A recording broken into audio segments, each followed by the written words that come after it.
Bueno, bienvenidos una vez más a mi canal. Yo soy Levi Josué. Gracias por estar en esta clase una vez más. Por aquí están los chicos con los que cada semana nos conectamos. Y bueno, le invito a que usted por favor se suscriba a mi canal si no se ha suscrito, dele like a este vídeo y por favor compártala con otras personas porque es muy importante que estemos bien, que el pueblo del Señor esté bien en conocimiento de la palabra, de los tiempos que vienen. Estamos hablando de escatología. La primera clase se la voy a dejar por aquí en un enlace y en esa clase pues pueden ver que hablamos del arrebatamiento. En la segunda clase, que también se la voy a dejar por acá, estuvimos hablando sobre el tiempo de la prueba, el tiempo que el Señor va a usar para procesar a su iglesia, ¿verdad? Y para que usted vea bíblicamente por qué, pues, ese tiempo está designado, ¿no? Para que la iglesia sea procesada, la asamblea del Señor, la novia del Señor.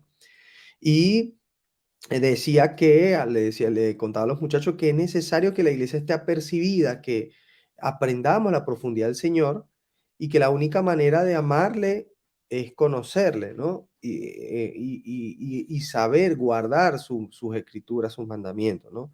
Pero ¿cómo podemos guardar algo que no conocemos? ¿Cómo podemos amar a quien no conocemos? Entonces, es necesario, pues, conocer de su palabra a profundidad y por eso estamos dando estas clases, ¿no? Por favor, así que compártalo con otros, ayuda a que este canal crezca, ayude a que los cristianos nos volvamos más amantes de las escrituras, amantes de la palabra y menos emocionales, más cognitivo, más de palabra y menos emoción.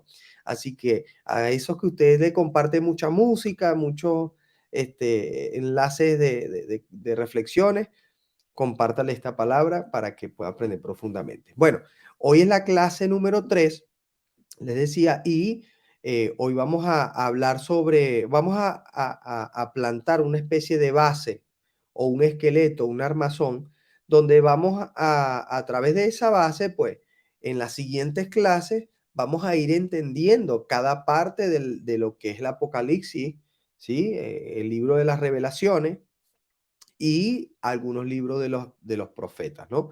Esa base está dada para que de esa manera podamos bien entender y no andar especulando, porque se nos enseñó una escatología donde prácticamente todo es especulado, donde todo, bueno, lo interpretamos como más nos parece, o peor aún, a veces queremos es buscar en la Biblia lo que ya creemos y no creer lo que dice la Biblia. Entonces, por eso queremos hoy armar esa base. Decía que esa base parte, como en todo, pues hay que partir desde el principio, desde el origen. Para entender el final de los tiempos, hay que irse al principio de los tiempos.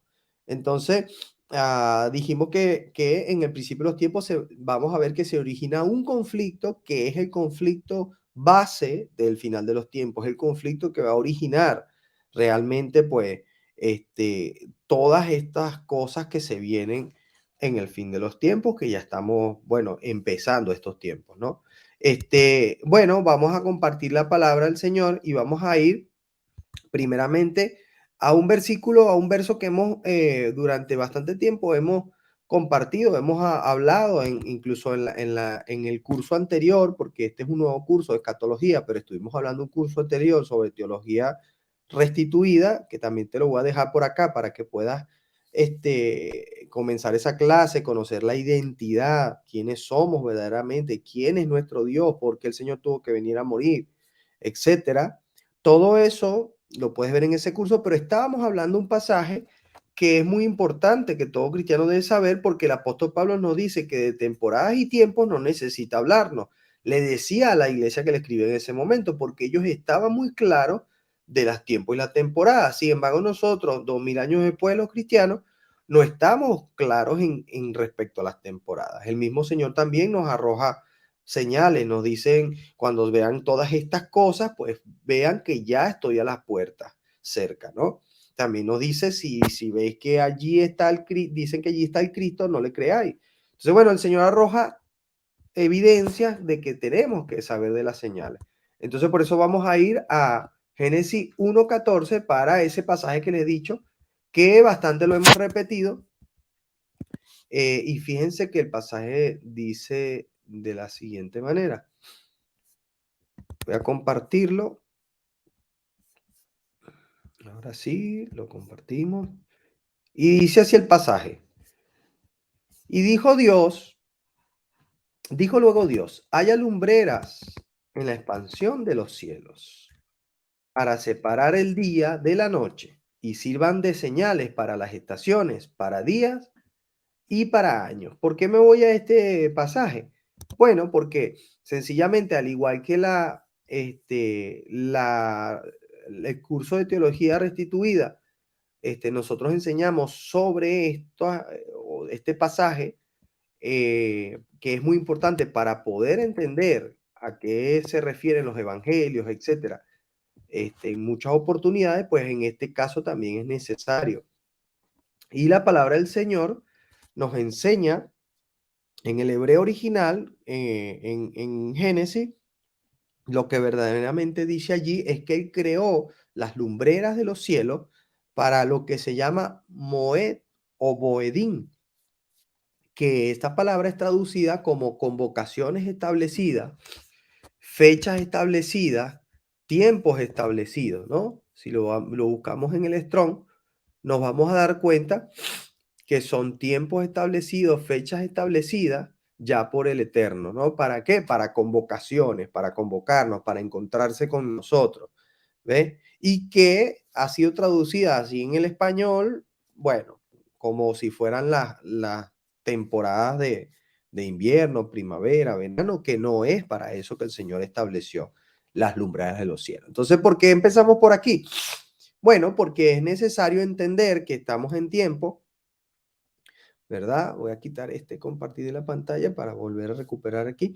Es necesario entender que si no, no nos adaptamos al calendario del Señor, a las estaciones del Señor, a las temporadas del Señor, que todas están establecidas en la palabra, no vamos a poder entender la escatología, así como tampoco se podía entender la primera venida del Señor, ¿no? Eh, Ahora, ¿por qué? Ahora, perdón, ahora, ¿de qué estaciones estamos hablando o de qué Moed, de qué convocaciones? Bueno, de las fiestas del Señor, como estuvimos hablando también en el primer estudio, que son las fiestas que determinan los hechos proféticos que el Señor venía a realizar, ¿no? La primera venida del Señor, dijimos que Él vino a cumplir con 4 de las 7 fiestas, que eran el Pesaj o Pascua, como lo conocemos en la cristiandad, los panes sin levaduras o el Hamatzot, ¿sí? El Bikurín o los primeros frutos y el Pentecostés o Shavuot, ¿sí? Esas 4 primeras fiestas, el Señor las cumplió proféticamente y que eran las fiestas de la primavera en su primera venida. Luego queda todo un verano por en medio, que es todo este tiempo que estamos viviendo y que hemos vivido desde que el Señor ascendió a los cielos, y posteriormente, pues el Señor va a cumplir las 3 fiestas del otoño. ¿Qué fiestas son estas? Las fiestas de trompetas o Yom Kippur, perdón, o Yom Teruah, la fiesta de expiación o Yom Kippur y la fiesta de tabernáculos o Sukkot. Entonces, estas 3 fiestas del otoño son esas Moed, ¿verdad? Son de esas 7 Moed de las que habla el Génesis, ¿verdad? Que son convocaciones que el Señor dejó para su pueblo, para que de esa manera no solamente pudiéramos ver digamos, el ministerio y la venida o el advenimiento del Mesías, sino también para que pudiéramos celebrar año tras año todos estos acontecimientos y de esa manera estar preparados, estar practicados, estar apercibidos para cuando sucediesen, ¿no? Entonces, las fiestas del otoño, como les dije, las 3 últimas fiestas son las 3 fiestas que van a demarcar todo el Apocalipsis o las revelaciones o el fin de los tiempos, ¿no? Empezando porque de hecho estuvimos hablando en la clase número 1 del arrebatamiento. En el arrebatamiento, el Señor nos enseña, ¿sí? Que Él viene, ¿no? Este,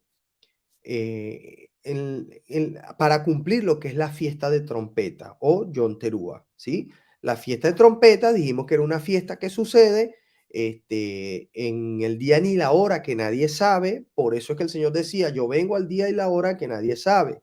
Es la única fiesta que está relacionada con la resurrección de los muertos y es la única fiesta que hay que estar apercibidos porque hay que estar guardando un día de reposo. De hecho, se guardan dos porque no se sabe exactamente el día en que cae y por eso hay que estar apercibido. Esta es la razón por la cual está relacionada con la venida del Señor, pero además también está relacionada con la venida del Señor porque en Yom Teruah era la fiesta que está relacionada con la coronación de los reyes, ¿no?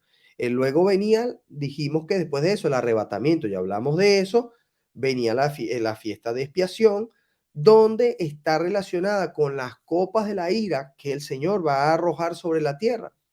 Y decíamos que mucho de la teología del reemplazo y de la teología de las dispensaciones, etcétera, que nos enseñan la doctrina del rapto, nos dicen que no vamos a estar en la tribulación porque el Señor, toman pasajes así con pinzas, muy, muy rebuscados, sacándolos de contexto, entonces nos dicen, no, con este pasaje da evidencia que no vamos a estar en la tribulación y se toman del pasaje donde dice que no hemos sido preparados o separados para ira. Y efectivamente la Biblia dice así. Sin embargo, hay que aclarar que, y lo vamos a ir viendo a través del curso, que la ira no es lo mismo que el tiempo de tribulación o de prueba, ¿sí? El tiempo de la prueba, la prueba que el Señor bíblicamente, pues, va a preparar, va a usar para preparar a su novia, ¿no? Entonces, por supuesto que luego hay un tiempo de ira, donde en esa ira sí el Señor va a derramar, y de hecho lo habla Apocalipsis, las copas de ira sobre la tierra, ¿no? Que justamente, fíjense como todo, creo que se está conectando Cris, bienvenido Cris, el Señor te bendiga. Este, el tiempo, fíjense que el tiempo de la ira, concuerda con las fiestas y con las temporadas, porque después de Yom Kippur, o justamente el día de la fiesta, Yom Kippur, se tomaban las cosechas de las uvas o las cosechas del fruto de la vid y se arrojaban a los lagares donde se trituraba para extraer el vino y por eso es que vemos en Apocalipsis 14, puede ir usted a Apocalipsis 14, donde después que el que está el semejante al Hijo del Hombre que está sobre las nubes toma su hoz y hace su cosecha, ¿no? O toma sus escogidos, después sale un ángel que dice que llama a otro ángel y le dice que también tome su hoz, pero esta vez vendimie, dice, vendimie las viñas de la tierra y las arroje en el lagar de la ira del Señor. ¿Ves? Es todo profético con este tiempo de cosecha de las uvas, de los viñedos del otoño. Entonces, si nosotros no lo ponemos en este contexto, no entendemos qué cosa viene primero y qué cosa viene después. Y finalmente, la fiesta de tabernáculo es la fiesta relacionada con las bodas del Cordero, ¿sí? Entonces, bueno, este es más o menos un esquema que estamos dando para que entendamos. Ahora, eh, todo lo que viene antes de estas tres fiestas es todo el tiempo de la prueba, el tiempo que, que, que desata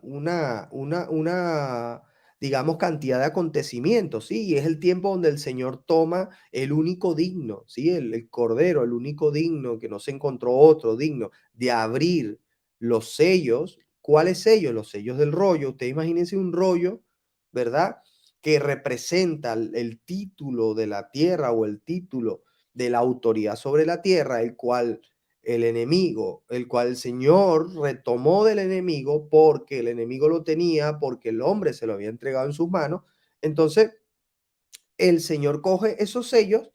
Imagínense, váyase a la época medieval donde ponían esos sellos calientes que sellaban los rollos, y ahí con eso ya tú sabías que nadie lo había abierto y era la única manera de poder garantizar el secreto de una comunicación que se estaba enviando. Pues esos son los sellos que vio Juan en el Apocalipsis, y no tiene uno, tiene 7 sellos el rollo, aquel rollo del cual había solo uno digno de poder desatar estos sellos y abrir el rollo. Entonces, eh, para nosotros poder entender todo esto, pues, creo que está levantando la mano. ¿Quieres participar, Benjamín? ¿No? Ah, ok. Entonces, para nosotros poder entender todas estas cosas, pues hay que ir al origen, como les dije al principio. Y ahí vamos a encontrarnos con una historia tremenda en Génesis que va a definir todo este problema del fin de los tiempos, ¿sí? Y básicamente es un Israel versus el Islam, ¿sí? Los hijos de Dios versus esta corriente religiosa que está arropando al mundo. Y quizás usted dirá, bueno, eso no está en el Apocalipsis, no está en la Biblia. Pues yo lo vamos a buscar y nos vamos a dar cuenta cómo hoy en día, y usted se va a dar cuenta cómo se están adaptando todas las cosas geopolíticamente a estas cosas que están desde el Génesis, ¿no? Fíjense que todo se trata en el Génesis de una historia de una familia, ¿no? La familia de Abraham. De Abraham nace Isaac y nace Ismael, ¿no? Primero nació Ismael, por supuesto, con la sierva o la esclava de Abraham, llamada Agar, ¿sí? Porque Abraham, en su desespero por cumplir la profecía del Señor de que le daría descendencia, pues este, toma a su sierva y deja en estado a su sierva.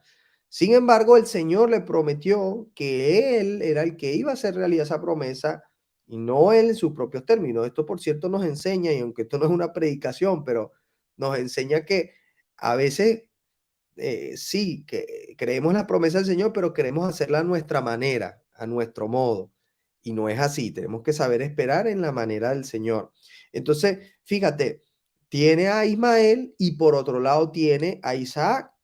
Si usted rastrea en el tiempo, los descendientes de Isaac, por supuesto que es el pueblo del Señor y el pueblo de Israel. Pero los descendientes de Ismael son todos los pueblos árabes, ¿sí? Todos los pueblos árabes que están en Medio Oriente.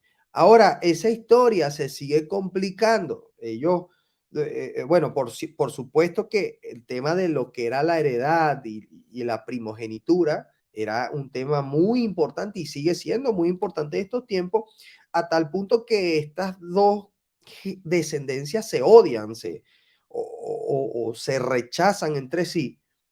Y los ismaelitas, que son los árabes, hoy en día siguen odiando a Israel, siguen odiando a los descendientes de Isaac, porque ellos reclaman su primogenitura, entre comillas, o su primer lugar, ¿no?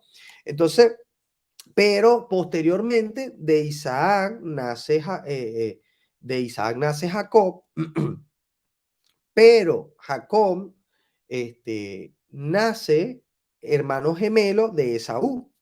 Y ahí nos vamos a dar cuenta que nace como otra familia a través de Esaú que está muy ligada a los tiempos de hoy en día. No sé si usted dominaba esto o lo sabía, pero de Esaú, usted fíjese que va a comenzar a darse cuenta que Esaú se liga con Ismael o con los ismaelitas y viene una descendencia llamada los edomitas, que la Biblia los llama como los edomitas. Y a usted va a ver quiénes son los edomitas. Vamos a ir aquí a Génesis 25:20 para que usted comience a ver esa historia y vea que todo está allí en la palabra. Voy a compartirlo.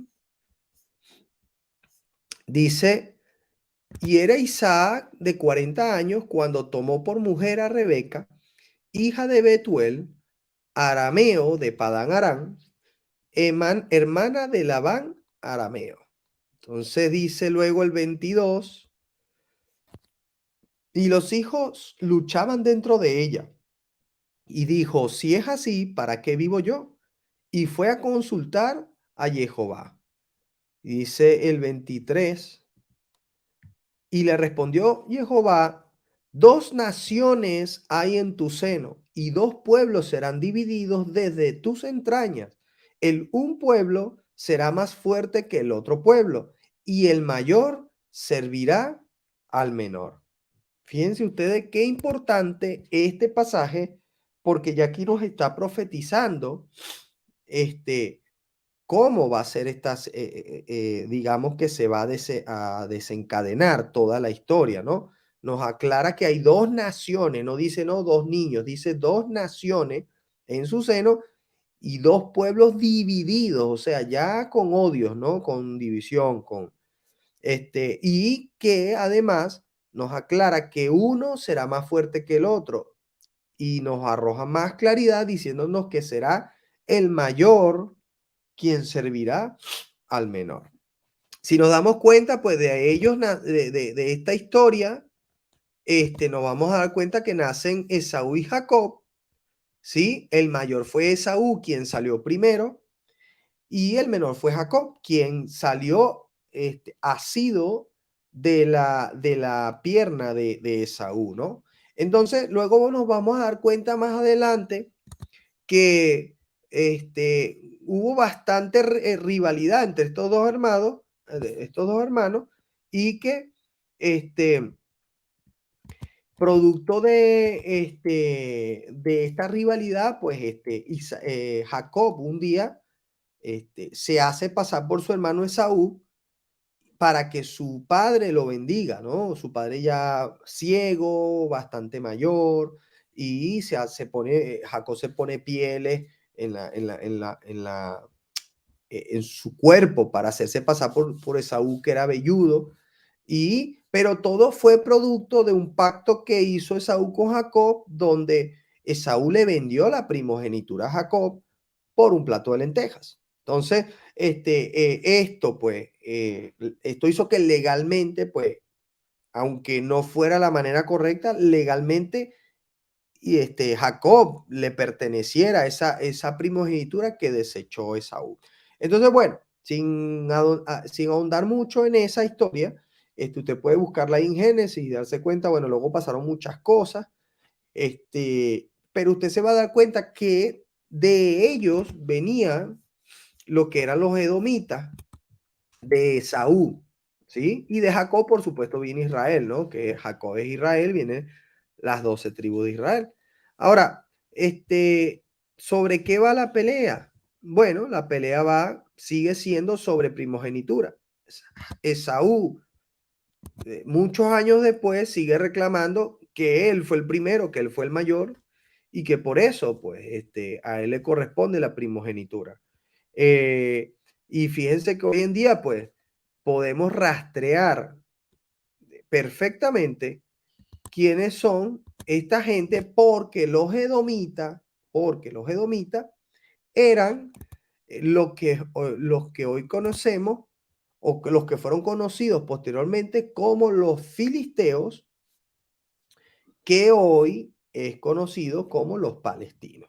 No sé si usted ha oído hablar de esto.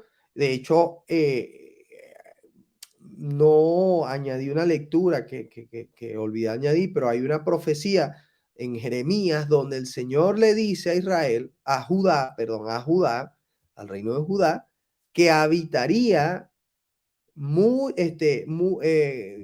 que habitaría arrimado hacia el mar, ¿sí? Y hace alusión también a lo que son los filisteos y los edomitas, ¿no? Este, y hoy se cumple. Judá, donde vive en un trocito de tierra que eso no es Israel, porque Israel está prometido que es desde el Éufrates hasta Egipto.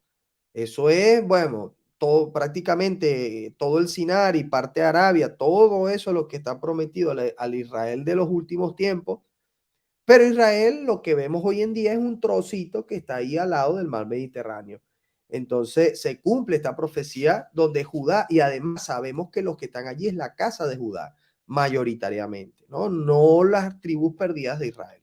Entonces, bueno, volviendo al tema, este, nosotros sabemos hoy que los ismaelitas, o sea, los árabes descendientes de Ismael, el primer hijo de Abraham, está regado entre las naciones, o mejor dicho, entre las naciones, no, entre el Medio Oriente, entre todo lo que son los países árabes, no, parte de África del Norte, parte de Oriente Medio, etcétera.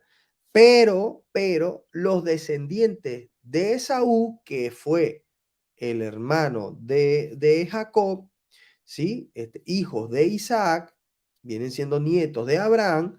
Este hermano Esaú, sus descendientes están relegados a lo que hoy vemos como Palestina, ¿sí?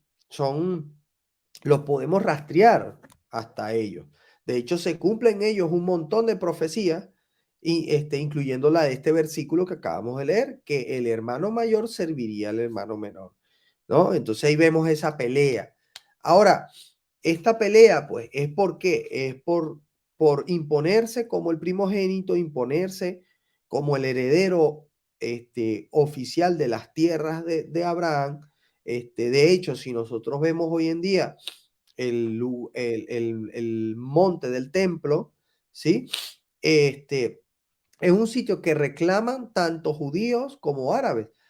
Sabemos que ese es el sitio donde Abraham llevó a Isaac para ser sacrificado, y es el mismo sitio que los árabes pues reclaman como suyo. De hecho, el monte del templo hoy en día, aunque la ciudad de Jerusalén fue tomada por los judíos en el 67, ¿sí? Varios años después, que en el 48 digamos, se fundara oficialmente el Estado de Israel, pues, aunque a pesar que ha sido tomada por los judíos, esa ciudad, el territorio del templo como tal, el monte del templo, está bajo, por decirlo así, administración árabe, ¿no? De hecho, está bajo la autoridad palestina, o creo que estuvo bajo la autoridad palestina. Entonces, hay una mezquita ahí en el monte del templo, llamado, conocido como el Domo de la Roca. De hecho, hay otra mezquita en la esquina del templo llamado la mezquita de Alcázar. Entonces, este, son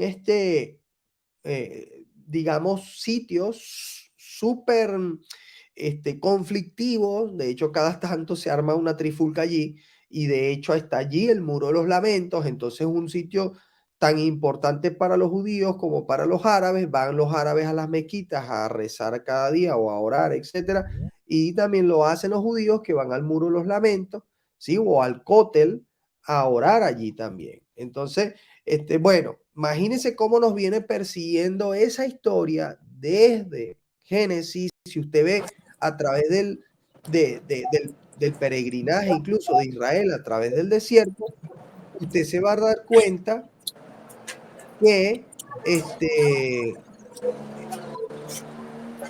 un momento, a ver, usted se va a dar cuenta a través de del peregrinaje de Israel, que tuvo varios encuentros con ismaelitas o con edomitas, ¿no? Con los palestinos, ¿no? Con los filisteos.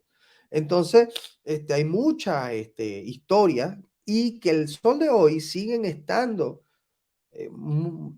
bueno, siguen siendo parte de la geopolítica mundial y de los grandes conflictos a nivel mundial. De hecho, hoy en día nosotros vamos a ver que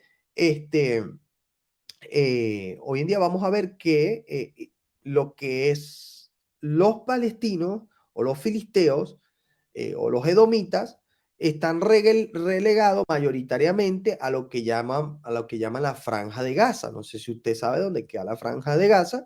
Y esa Franja de Gaza pues está siendo hoy en día usada para poner cohetes y poner todo el tiempo armas apuntando hacia Israel. De hecho, el año pasado hubo una serie de ataques más o menos por esta fecha a Israel, porque bueno, esa gente no va a descansar en su odio a Israel, no va a descansar en su ataque a Israel. Ellos quieren recuperar la tierra de Israel y quieren hacer que Israel desaparezca, ¿no?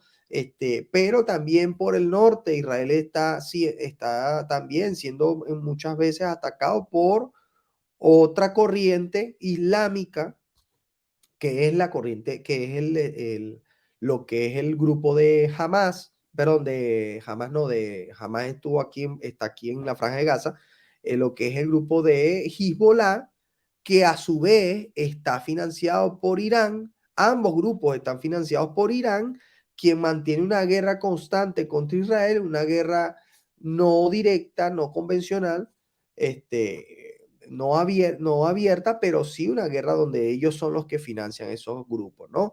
Entonces vemos ahí esa eterna pelea. Al final, tanto ismaelitas o árabes como edomitas o palestinos, todos al final pertenecen a una sola religión, el Islam, religión que es la religión que va a dar puerta a muchos sucesos del fin de los tiempos, sucesos del anticristo, sucesos de persecución de la iglesia, y que no es casualidad que estamos viviendo en Europa una transculturización tremenda. ¿Sí? Hay una estadística que dice que para que una cultura se mantenga en el tiempo, para que una cultura se sostenga, debe tener por lo menos 2.1 hijos por familia, ¿no? Para que un país, una cultura, una sociedad se mantenga en el tiempo. Europa está muy por debajo de este mínimo. eh, España en este caso está en 1.7 hijos por familia, pero hay peores países, el Reino Unido, etcétera. Portugal ha estado en 1.2, 1.3, muy bajo por familia. Y eso, por otro lado, pues hay planes supranacionales donde hay cabezas como Soros y otros que financian grandes operaciones de traer inmigrantes musulmanes a Europa para que Europa sea transculturalizada. Vemos, por ejemplo, países como Bélgica, donde ya prácticamente el Islam está teniendo demasiado peso y pronto van a gobernar en diferentes áreas del gobierno. Vemos Francia. Francia se dice que en los próximos 10 años van a tener gran parte del parlamento partidos musulmanes y partidos islámicos, y que se puede incluso llegar a aplicar la Sharia. Y bueno, el Reino Unido también se vio, por eso el Reino Unido se fue de la Unión Europea, pero en fin, o sea, sin ánimos de entrar en política, lo que quiero es dar a entender y explicar cómo el Islam se está extendiendo. De hecho, ellos mismos dicen, nuestra conquista de Europa no va a ser por las fuerzas, sino por nuestras familias, nuestras mujeres y nuestros descendientes. Entonces, este, ellos reclaman que tienen que conquistar Europa porque Europa fue de ellos en los tiempos medievales, etcétera. Entonces, lo que yo quiero que más o menos entendamos es que a raíz de este conflicto donde todas estas naciones árabes, musulmanes, quieren hacer desaparecer a Israel, odian a Israel, van a poder, a raíz de que logren hacerse mayorías en otros países, van a influenciar para que finalmente las naciones giren en contra de Israel. Este, vamos a ver durante toda esta clase cómo está relacionado el Islam, cómo es bíblico, cómo está incluso desde el principio de los tiempos. Este, hay, este, Hay diferentes evidencias jeroglíficas, evidencias gráficas de los orígenes del Islam, que también, por cierto, esas mismas digámoslo así, ese mismo paganismo, esas mismas deidades están inmersas también dentro del cristianismo romano, y todo eso pues va a tener muchísima influencia en el fin de los tiempos y en la bestia que se va a levantar, ¿sí? Ahí vamos a hablar de las bestias, vamos a hablar de cómo eh, Daniel habla de unas bestias que se levantan, Apocalipsis también habla de unas bestias que se levantan, y vamos a poder relacionar el Islam como parte de ese sistema que se va a levantar del anticristo en los últimos tiempos. Vamos a leer algunas otras lecturas, ¿no? Para seguir dando luz sobre los árabes y los edomitas. Génesis 16:11, vamos a ir rápidamente a Génesis 16:11, perdón, Génesis 17:20, dice así,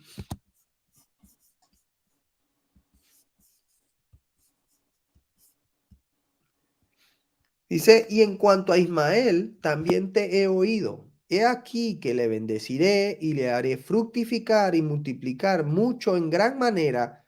12 príncipes engendrará y haré de él una gran nación.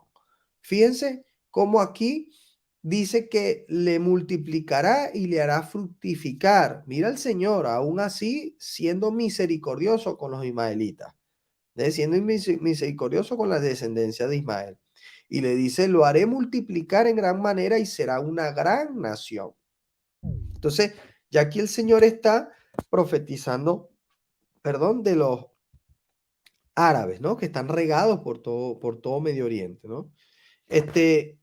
Vamos a leer en Números 20:14 y ahora sobre Esaú, Edom. Dice, envió Moisés embajadores al rey de Edom desde Cades diciendo, así dice Israel tu hermano, tú has sabido todo el trabajo que nos ha venido. Fíjense que aquí nos da la confirmación de lo que les estoy diciendo, de que Edom es Esaú, porque aquí le dice, aquí dice Moisés que envió embajadores al rey diciéndole, así dice Israel, tu hermano. O sea, Jacob, tu hermano, el hermano de Saúl. Entonces, son pasajes que nos van dando evidencia de quiénes son los edomitas. Dice, te rogamos que pasemos por tu tierra y no pasaremos por labranza. Ni por viña, ni beberemos agua de pozos. Por el camino real iremos sin apartarnos a diestra ni a siniestra hasta que hayamos pasado tu territorio. Esto es cuando, como les estaba diciendo, Israel pasó por el desierto, ¿no? Y se encontró con los edomitas.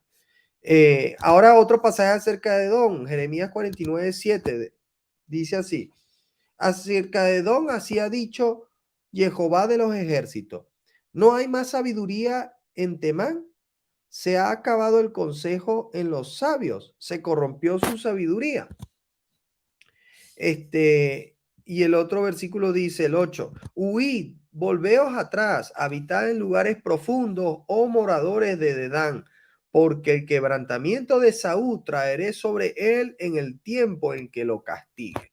Bueno, aquí el Señor confirmando que iba a castigar a Esaú, a sus descendientes, a los edomitas, o sea, a los palestinos, y que habitarían en lugares profundos, ¿sí? Y que de esa manera, pues, también traería sobre él el castigo, el quebrantamiento. Jeremías 49:15 dice, he aquí que te haré pequeño entre las naciones, menospreciado entre los hombres. Wow, qué tremendo, ¿no? Qué tremendo cómo se cumplen las escrituras, porque fíjate que hemos leído que a Ismael le prometió que le haría grande entre las naciones, que sería una nación grande y que le haría fructificar y que serían muchos. Y hoy se cumple. ¿Cuántas naciones árabes hay? Bueno, montones. Hoy hay aproximadamente de 360 a 400 millones de árabes en el mundo, aproximadamente, y que representan un 25% de todo el Islam. Fíjate lo imponente que fueron ellos con el Islam y lo efectivos para predicar su doctrina, que ellos apenas son el 25% de las personas que creen en el Islam. O sea que ellos, el otro 75% son directa o indirectamente gente que a través de ellos pues creyó esta creencia, esta cultura y creencia y religión. Fíjate que hay más naciones que aunque no son árabes, son musulmanas. Por ejemplo, la India, es una de ellas. Hay algunas naciones de medio, de Oriente completo, ¿no? Por ejemplo, en Asia, ¿no? Se ve bastante países que son musulmanes. Ok, seguimos avanzando. Pero no lo comparé. Pero por otro lado, el Señor le dice a Esaú que le hará una nación pequeña entre las naciones y menospreciado entre los hombres. Bueno, hoy se cumple esa escritura, cómo ha sido menospreciado el pueblo palestino. Sí, ciertamente, ojo, o sea, no debemos polarizarnos, ¿no? Ciertamente el pueblo palestino ha sido por así decirlo, víctima de los terroristas que los gobiernan, porque los gobiernan son los terroristas, jamás gobierna en la Franja de Gaza. Y bueno, siempre han sido gente que odia a Israel. Me acuerdo del hombre de la autoridad palestina, que murió, pero que fue un hombre que detestaba a Israel. Se me olvidó cómo se llama este hombre. Bueno, este hombre en los 90 y en el 2000, los 2000 influenció muchísimo lo que eran los ataques a Israel, la persecución al Estado de Israel por parte de los palestinos. Entonces, ciertamente el pueblo palestino está siendo víctima de toda esta tragedia porque, claro, ellos ponen cohetes y armas en medio del pueblo, en medio de escuelas, en medio usan al pueblo de escudero y cuando lanzan sus cuestiones y viene Israel a defenderse, pues quienes pagan los platos rotos, por supuesto, ese pueblo que al final termina siendo, como dice ahí Jeremías, de menospreciado entre los hombres. Habla de Ok, Yasir Jeremías, Arafat. ¿cómo? Yasir Arafat. Yasser Arafat. Ese era el hombre. Voy a compartirles otro pasaje. Miren lo que dice Jeremías 49:21. Dice, del estruendo de la caída de ellos, la tierra temblará y el grito de su voz se oirá en el mar rojo. Bueno, hablando de los edomitas, ¿no? Y luego, vamos a leer Génesis 25:30. Dice, dijo a Jacob, te ruego me deja comer de ese guiso rojo, pues estoy muy cansado, por tanto fue llamado su nombre Edom. ¿Ves? La evidencia de que Esaú es Edom.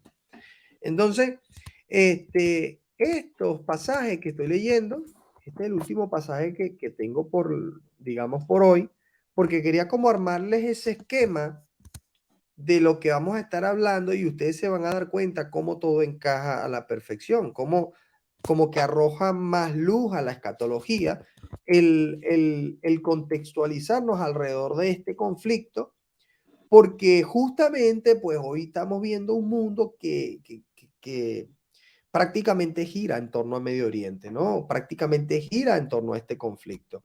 De hecho, ahora mismo pues está el problema de Rusia, Ucrania, y aún así no se ha dejado de hablar del conflicto en Medio Oriente. De hecho, ahora se habla mucho de que Israel podría tomar acciones contra algunas células de Hezbollah en Siria, ¿verdad? Que están siendo financiadas por Irán. Y bueno, estuvimos hablando en un en vivo que hicimos de que, eh, y bueno, ya ahí sí no tiene que ver con los edomitas, sino con los iraníes, que son persas, ¿no? Pero que son musulmanes también, son musulmanes y además son chiitas, son de la ala más, más radical de los musulmanes, estábamos diciendo que Israel ha prometido que no va a dejar que Irán alcance el umbral, digamos, de uranio de enriquecimiento de uranio, o sea, para una bomba nuclear, ¿no? Sino que ellos van a tomar acciones aunque el mundo occidental no tome acciones, aunque sigan, como dicen por ahí, sigan haciéndose los locos, sigan estirando el tiempo, dándole a Irán la oportunidad de que cree su bomba. Entonces, todo esto ha seguido en boca aún ahora en plena guerra contra Rusia y Ucrania, o sea, en plena guerra Rusia-Ucrania, se sigue hablando de esto de Israel. O sea, Israel es el reloj profético del Señor y todas las cosas que allí están sucediendo van a determinar muchas cosas. Sabemos que allí se va a levantar un nuevo templo, sabemos que allí el anticristo va a permitir un pacto entre justamente estas naciones que se odian, estas raíces de pueblos que se odian, y lo vamos a ver en las siguientes clases como la bestia, el sistema del anticristo, que es la bestia, se levanta a raíz digamos, de este conflicto, ¿no? Las naciones pues verán el pacto que se va a generar entre estas dos corrientes religiosas que tanto se detestan entre sí, que por cierto, tenemos pendiente una clase sobre el ecumenismo, Cezanne, un en vivo porque no quedó bien el de la vez pasada, donde no es casualidad que en los Emiratos Árabes, más específicamente en Abu Dhabi, se está levantando eh, un templo triple, ¿no? Llamado la Casa de Abraham, donde va a haber una sinagoga, una mezquita y una sinagoga, una mezquita y una iglesia católica, ¿no?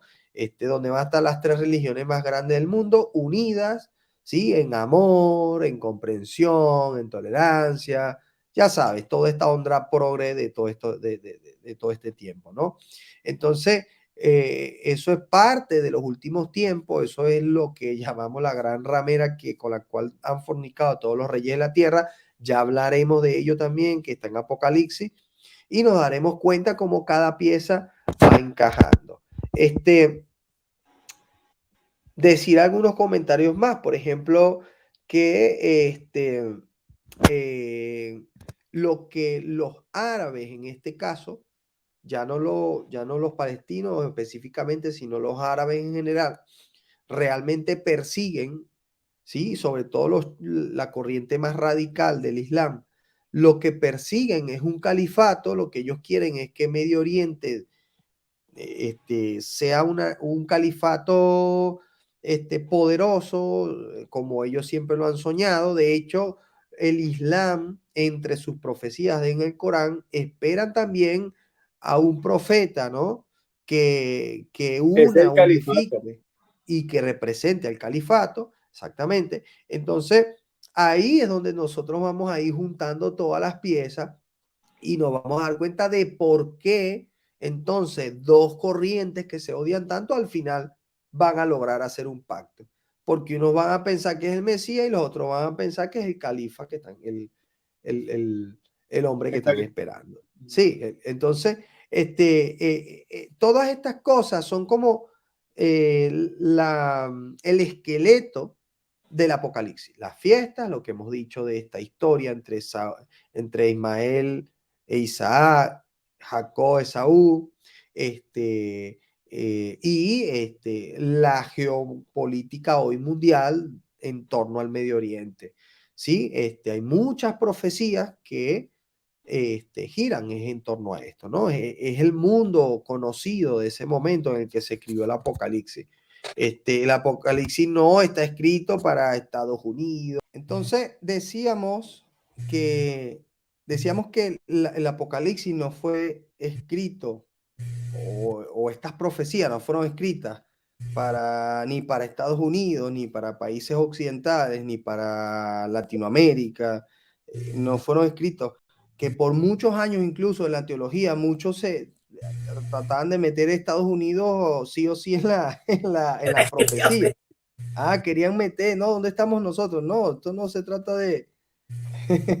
Entonces, se trata del el mundo conocido de ese momento, ¿no? En que fue escrito, ¿no? Medio Oriente, Asia, Asia Menor, lo que era Asia Menor, que hoy en día es Turquía, lo que es la zona del Mediterráneo, parte de Europa.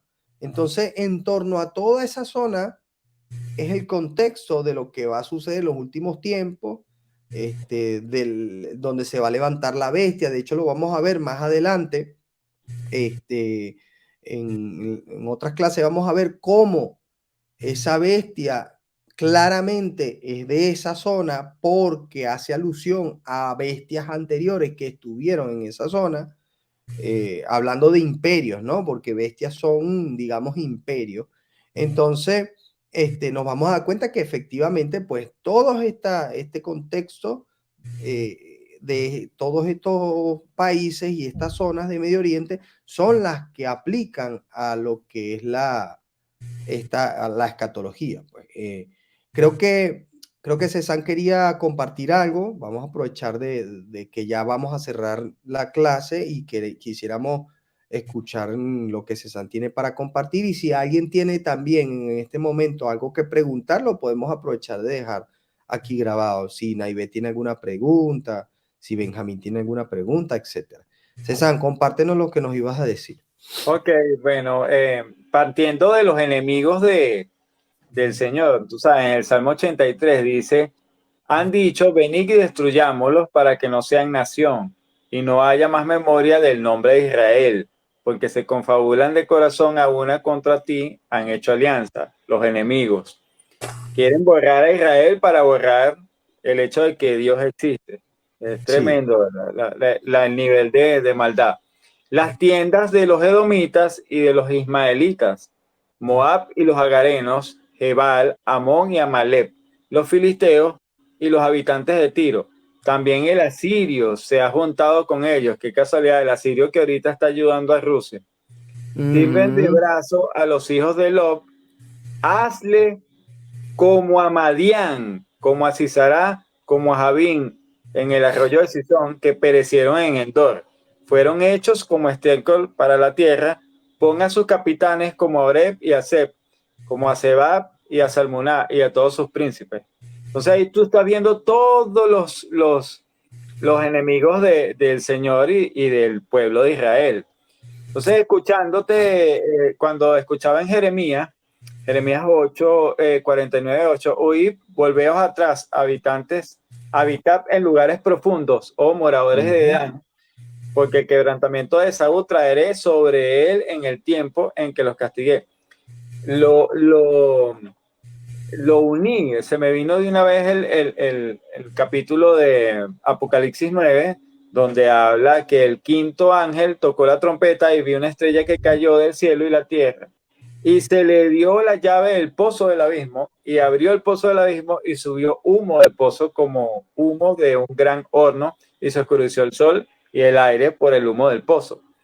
Y del humo salieron las langostas sobre la tierra y se les dio poder, como tienen poder los escorpiones de la tierra. Y se les ujú, mandó que dañasen a la hierba de la tierra y que no dañasen a la hierba de la tierra ni a cosa verde alguna, ni a ningún árbol, sino solamente a los hombres que no tuviesen el sello de Dios en su frente. ¡Wow!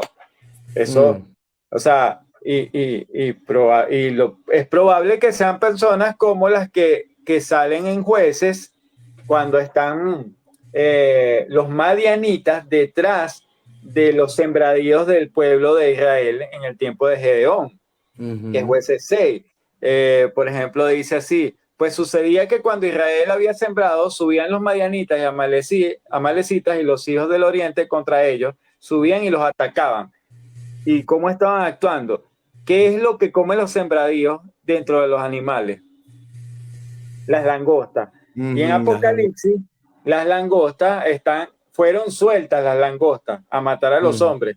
Y que ujú. vemos hoy en día que mata a hombre en la guerra, o hombres a Sí, hombres, hombre a hombres. hombre, sí. Sí, es verdad. Entonces, Sí, sí. esa es mi apreciación. Y Sí, gracias bueno, a Levi. fíjate que esas langostas se pudieran también interpretar como helicópteros de guerra. Sí, pero los Ujú. marianitas saliendo, recuérdate, Arabia Saudita toda Toda, tiene eso. exactamente, Esos helicópteros los tiene Arabia Saudita. Han comprado esos ujú, helicópteros Apache que parecen una langosta. Ellos, exactamente, ellos lo exactamente. tienen y se están haciendo un reino, creo que es el reino más poderoso de esa zona en armas, en armamento hoy en día. Ujú.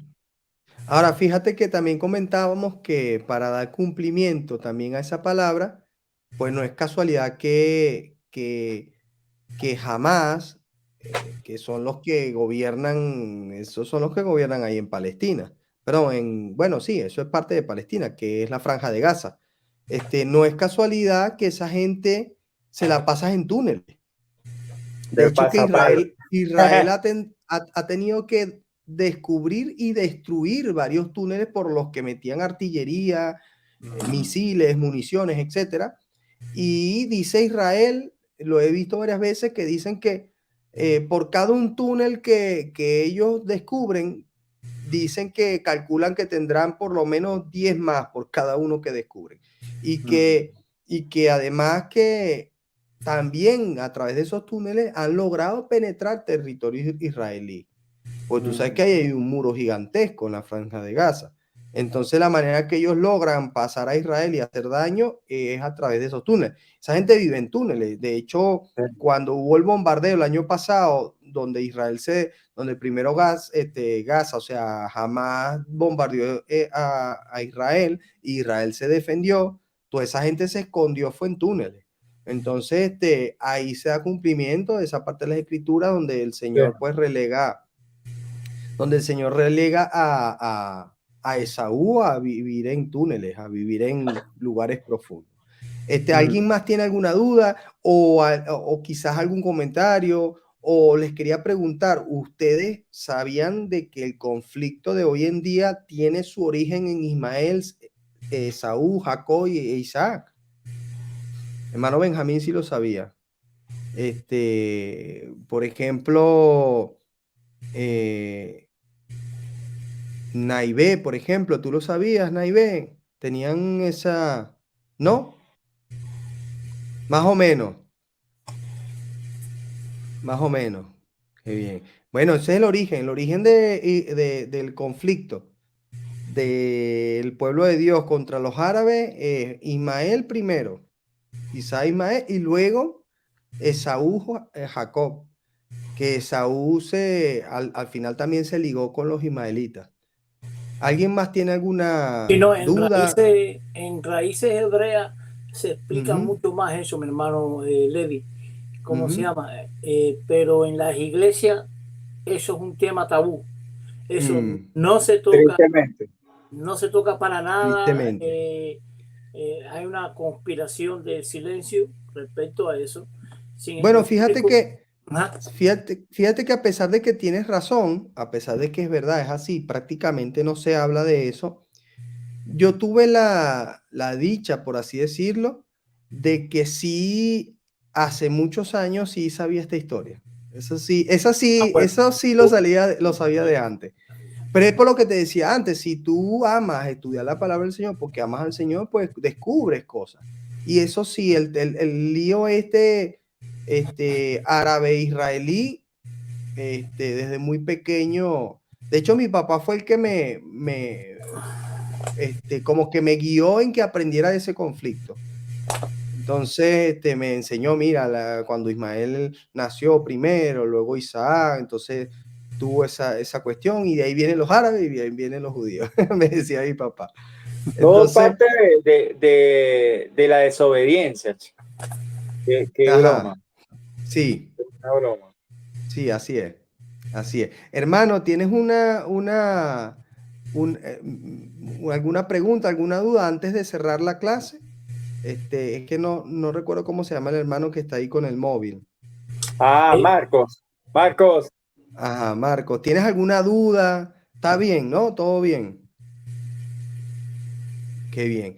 Bueno, entonces, la clase de hoy fue corta porque como les dije, quería era establecer una estructura. Si esto no se entiende, el conflicto que origina Medio Oriente, de dónde nace y de dónde proviene, no se va a poder entender entonces toda la escatología. Y prácticamente los que hablan de escatología no enseñan de este conflicto. No sé si tú lo has visto, César, pero yo no lo he visto. No enseñan de este conflicto. A no ser que sea de raíces hebreas, no enseña este conflicto. Entonces, como no enseña este conflicto, se desvían, se van por otros lados. Empieza a decir, no, que la bestia es Rusia, que es no sé, que es no sé qué, porque no entienden el conflicto de Medio Oriente. Ahí está Aquilino que quiere hablar. Hola, hola. Ah, Sí, sí, sí. sí, mi hermano. Sí, no, que lo que me dejó loco fue lo que hablaron de cómo los edomitas, ¿no? Es lo que venimos más o menos, Sí, edomitas. Sí. están apoderándose a través de ser de las descendencias, ¿no? De otros países que tienen bajo, como tú dijiste, bajo índice de natalidad, ¿cierto? Estos no son los edomitas, estos son lo que son los árabes en general. El Islam. Los islamitas, Okay. exacto, los musulmanes en general. Se vienen, aquí hay un plan. Tú busca en Google, investiga plan Soros y vas a ver que tiene varias ramificaciones y una de las ramificaciones es la transculturización de Europa a través de los musulmanes. Eso es tremendo, hermano. Eso, Son ocho niños por familia. 8 niños por familia. Frente a la familia que se hace llamar hoy cristiana, frente a la familia cristiana, 1 por familia. Así es, así es, así es. Demasiado. Sí, ellos mismos lo dicen, nosotros no vamos a conquistar Europa por la fuerza, sino por nacimiento, por familia. Y es verdad, yo los veo aquí. Tú ves aquí las familias de origen musulmanes y son familias de 5, 6, 7, 8 niños. Y los europeos no quieren, el español no quiere tener hijos, no quiere tener hijos. Y el que tiene uno. A mí me impactó porque el primer mandamiento en el Génesis es reproduzcan. Fructifica, sí. Es tremendo, pero todo eso es un plan, por eso es que además entre los europeos les están bombardeando con planes de destrucción a la familia. Por ejemplo, aquí el tema de lo que es ¿cómo se llama? La violencia de género. Guara, eso han invertido, ahorita han invertido 20.000 millones de euros el gobierno español, justo ahorita, hace como menos de un mes, en el Ministerio de Igualdad, ¿no? Una cosa que no se sabe en qué va para ese dinero, pero es en ideologizar a las personas. Entonces, aquí te promueven es la división entre el hombre y la mujer, ¿verdad? Aquí, por ejemplo, una mujer pone una denuncia falsa y igualmente meten preso al hombre hasta que se logre comprobar que es falsa. Pero en un principio le creen a la mujer lo que sea. O sea, pero es para, gente, todo está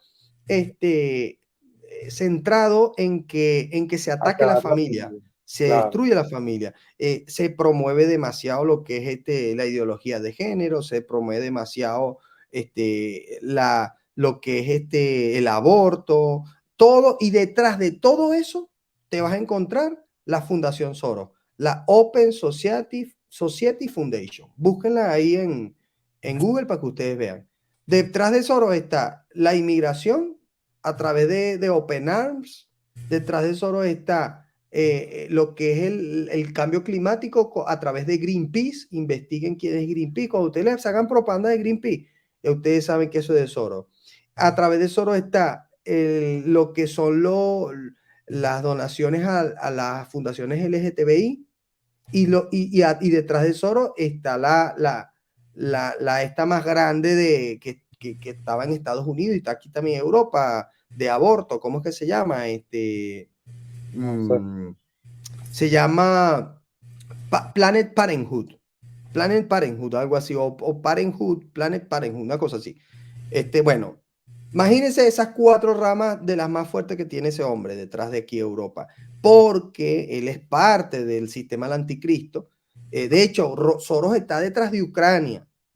y un montón de cochinaje en Ucrania y de, bueno, detrás de todas estas cosas, es tremendo, hermano, es tremendo. Por eso es que, no, insisto, para terminar ya la grabación y las personas que están viendo la grabación, pues, insisto, nosotros como cristianos tenemos que estar apercibidos.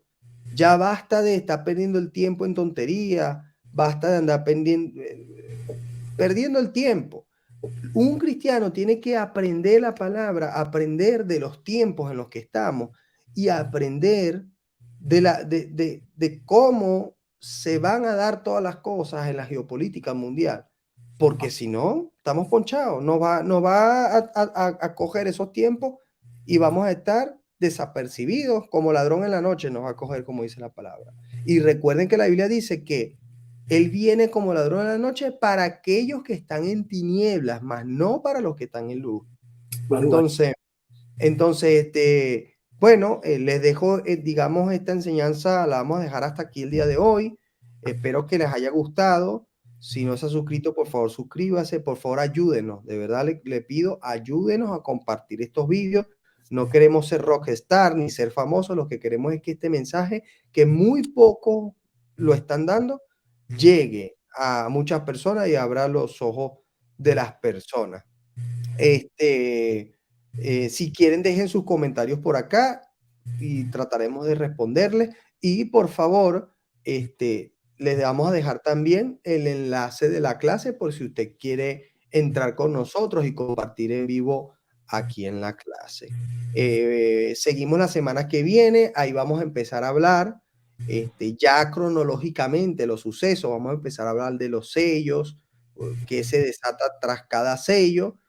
Probablemente hagamos un resumen rápidamente de lo que el Señor le dice a las iglesias de Asia Menor, ¿sí? Es importante, bueno, nombrarlo, es importante nombrarlo, y pues luego vamos a ir avanzando en el Apocalipsis. Llegarán momentos en los que se contextualizará con el libro de Daniel o con algunas profecías de Jeremías, de Ezequiel, etcétera. Entonces ahí tendremos que ir al Antiguo Testamento, pero vamos a tratar de ir todo cronológicamente. Ya con esta estructura que dimos hoy, usted va a entender muchísimo de lo que se viene, va a entender de las bestias, el califato que se puede venir, etcétera. Bueno, gracias por haber estado hasta aquí, nos vemos en la siguiente clase y por favor, comparte este video con otras personas. Que el Señor les bendiga, que el Eterno les bendiga y que tengan una excelente semana. Shalom. Voy a cerrar la grabación y luego nos despedimos los que estamos aquí.